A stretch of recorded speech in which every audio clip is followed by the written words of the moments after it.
Imagine a nation, isolated and unknown, transforming into a global superpower. This is America's unseen journey. The American Revolution ended, a new nation was born.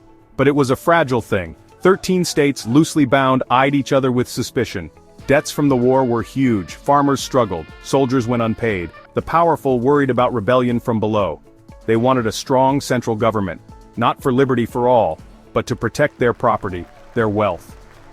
George Washington, the first president, gave a famous warning.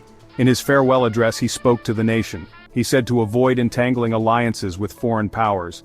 This was not just idealism, it was a survival strategy. The United States was small, its military was tiny, Europe's empires were vast and powerful. Getting caught in their conflicts could mean disaster. So, America looked inward. It focused on its own vast lands. It aimed to grow within its own borders. This inward focus was called isolationism. The Atlantic Ocean was a wide moat. It separated America from the quarrels of European kings and queens. This distance gave a sense of safety. It allowed the young nation to develop on its own terms, or so the story went. The foundation was being laid for a future power. The late 19th century saw a great change. America was transforming. Smokestacks replaced trees. The clang of steel filled the air. Factories sprouted like mushrooms after a rain. Cities grew, swallowing farmland. Millions of people poured in from Europe. They sought work, a new life. They found hard labor. They found low wages. They found crowded, unhealthy slums. This was the Gilded Age. Gold on the surface, but underneath, much suffering. The nation was building its industrial might. It was built on the backs of these workers. Railroads were the arteries of this new industrial body. Iron horses, as they called them, thundered across the land. They connected east to west. They carried raw materials to factories. They transported finished goods to markets. Vast fortunes were made building these railroads, often through government subsidies, often through corrupt deals. Small farmers lost their land, workers died in accidents, but the tracks stretched onward. They opened up the West for more settlement, more exploitation of resources. This network was crucial for economic growth. Steel was king.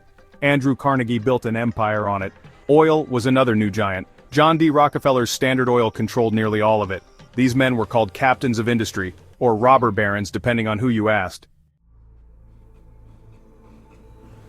By the 1890s, some in America felt restless. The frontier was closed, the nation stretched from ocean to ocean, industrial power was immense. Some business leaders and politicians wanted new markets, they wanted new places to invest. They looked overseas. Cuba, a Spanish colony, was fighting for independence.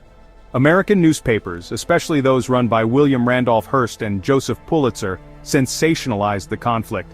They painted Spain as a cruel oppressor. They stirred up war fever among the American public. This was called yellow journalism. Then in February 1898 something happened. The USS Maine, an American battleship, exploded in Havana Harbor. Over 260 American sailors died. The cause of the explosion was unclear, but the newspapers screamed, "Remember the Maine, to hell with Spain." This became the rallying cry. President McKinley, initially hesitant, gave in to the pressure. He asked Congress to declare war. It was a popular war. Many saw it as a noble cause. The Spanish-American War was short. It lasted only a few months. The Spanish military was weak and outdated. The American Navy, new and powerful, won quick victories. America emerged as a world power. When war broke out in Europe in 1914, America watched from afar. President Woodrow Wilson declared neutrality. He urged Americans to be impartial in thought as well as in action. Most Americans wanted to stay out of it. It was Europe's war, a bloody, senseless conflict between old empires. But staying out was not so simple. America had strong economic ties to Britain and France. American businesses sold them food, weapons, and supplies. American banks lent them money. This trade heavily favored the Allies. Germany's use of submarines, U-boats, changed things. They attacked ships carrying supplies to Britain. In 1915, a German U-boat sank the British passenger liner Lusitania. Over 1,000 people died, including 128 Americans. Public opinion in the US turned against Germany. Still, Wilson won re-election in 1916 with the slogan, "He kept us out of war." But the pressure mounted. Germany resumed unrestricted submarine warfare. The Zimmermann Telegram, a secret German proposal to Mexico for an alliance against the US, was intercepted and published. This outraged Americans. In April 1917, America declared war on Germany. Section 5. The Unavoidable War, Pearl Harbor, and the Forging of a Superpower. The 1930s brought the Great Depression. Economic hardship gripped America and the world. Isolationist feelings grew stronger.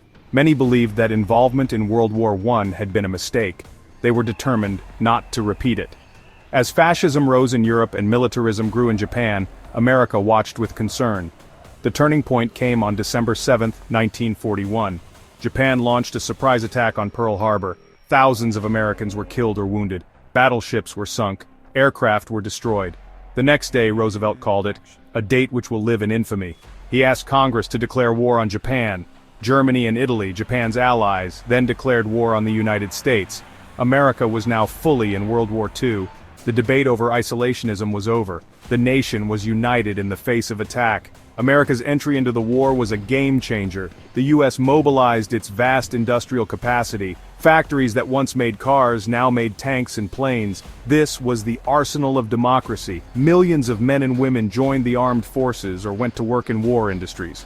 The government took a strong role in managing the economy. Rationing was introduced. Section 6. Winning Hearts, Minds, and Markets. America's post-war blueprint. After World War II, America did not retreat into isolationism. It learned that lesson.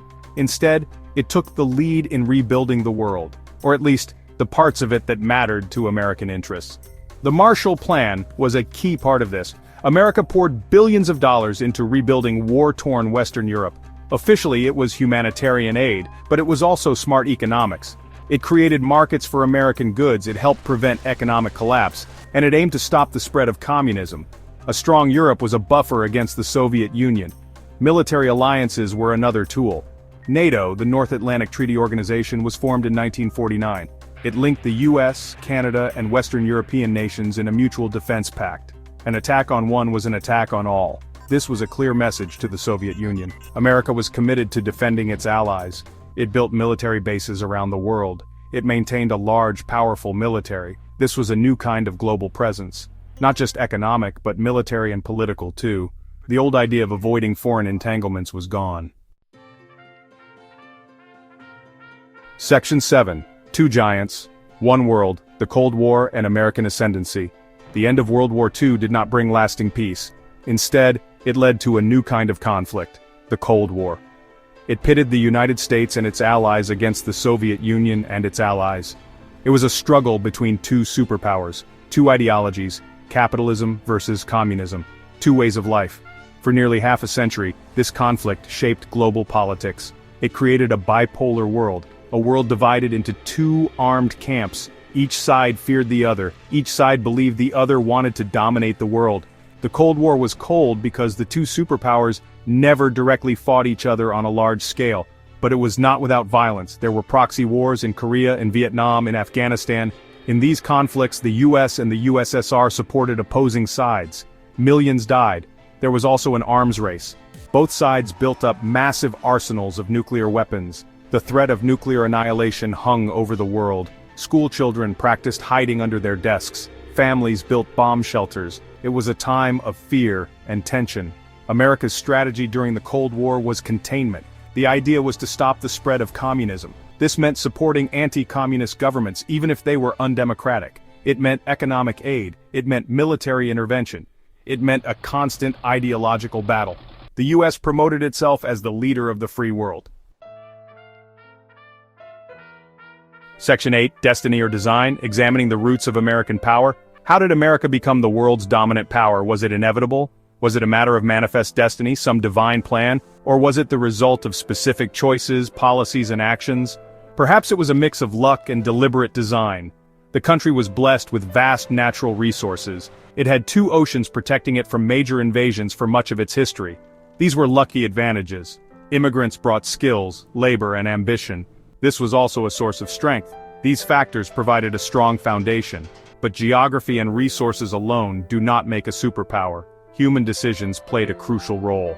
The decision to expand westward, often through violence and broken treaties with Native Americans. The decision to industrialize rapidly, often at great cost to workers and the environment, the decision to build a powerful navy and project power overseas, the decision to enter world wars, the decision to take on a global leadership role after 1945, these were choices made by people in power, people who had specific interests and goals.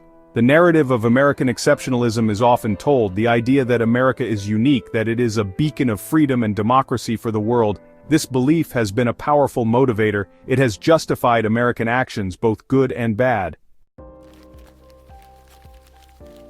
Section 9. Echoes of Empire Lessons from America's Rise for Today's World. America's journey from an isolated nation to a global superpower is a remarkable story. It is a story of ambition, innovation, and struggle. It is also a story of conflict, exploitation, and unintended consequences. This history offers lessons for today. The world is changing again. New powers are rising. The unipolar moment seems to be ending. What can we learn from America's past as we face an uncertain future? One lesson is that power is not permanent. Empires rise and fall. Dominance can be fleeting. The pursuit of empire, even an informal one, has costs. It requires vast military spending. It can lead to endless wars and interventions. It can create resentment and blowback. It can also have negative effects at home, neglecting domestic problems, increasing inequality, eroding democratic values in the name of national security. These are dangers that America has faced, and they are dangers that any aspiring global power must consider. The burdens of empire can become too heavy to bear. Another lesson is about the importance of ideals versus interests. America has often proclaimed noble goals, spreading democracy, protecting human rights. Please subscribe to our channel for more insightful content.